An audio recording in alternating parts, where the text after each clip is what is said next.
කුමරුනි, තතුරා කුඩා වුවත් විශාල වුවත් හිතේ ධෛර්යය තියෙනවා නම් ජය ගන්න පුළුවන්.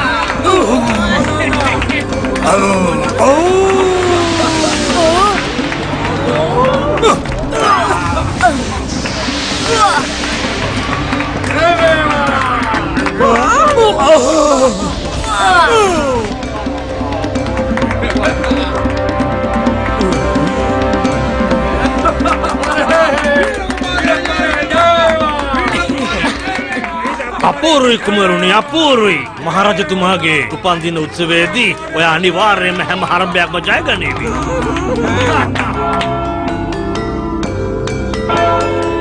රටවැසියනි, අපේ නීලගුප්ත රජතුමාගේ උපන්දින උත්සවයට මං මහා ඇමති හැටියට අපි තුන්දෙනාම ඒ කියන්නේ ඉන්දු රාගු ඔබ චන්දි ඔබ වහන්සේට සුබපත් වෙනවා.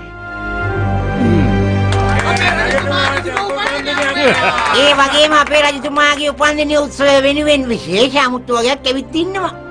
මෙන්න කොසල් රටේ රජතුමා වන වේද රජතුමා.